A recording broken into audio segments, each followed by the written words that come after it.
The key challenge facing Nedlands is really to be prepared for the unexpected, whether it be climate change through rising sea levels, through flash flooding from extreme weather events. That's probably the major challenge facing Nedlands. We don't have so many social problems. We're an upper income city, but we certainly have problems with loss of trees and greenery. So one of the things that I would like to see as Mayor is every street in the city to have trees.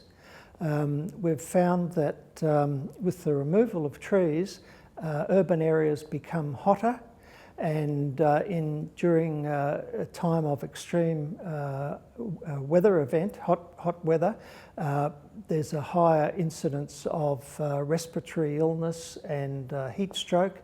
And so if we can provide trees, that will keep the temperature down, and it will also assist the quality of living for our residents.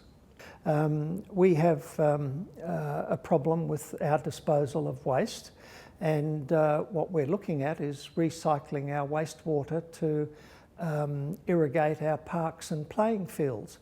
We have a much drier climate than Singapore, and water shortage is a problem for us.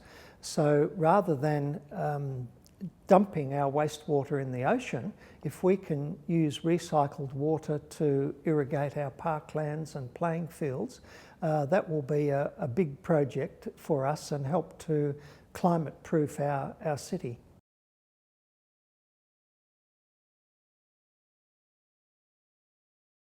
The city of Nedlands is an upper income area, so we have quite expensive houses, and it's very embarrassing when people spend $1 million or more to build a house and they have floodwaters coming in the front door and going out the back door. So we are now developing drainage basins that can accommodate the stormwater runoff. So that's the most important thing, that we are prepared for the floods through flood mitigation works. One of the problems that I picked up from the conference here is as cities get bigger, it's harder to maintain local identity so that people have a sense of the place that they live in and where they've come from. What we're looking at implementing is a 1% for art proposal, so that 1% of the construction cost of all non-residential buildings must be devoted to provision of public artworks. I've seen here in Singapore you have public art in the streets.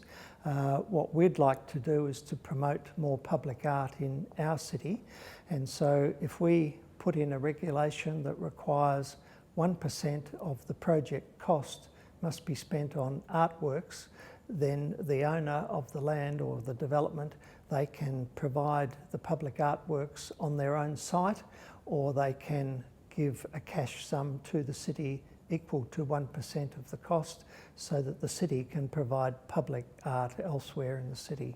So I think that would help to provide identity.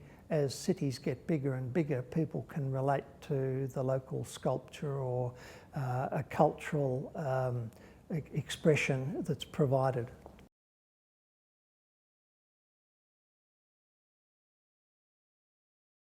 I think the important thing that I learnt from this conference is that cities, whether they be in developing countries or in the West, they all have similar problems. They must be resilient to be able to accommodate the unexpected.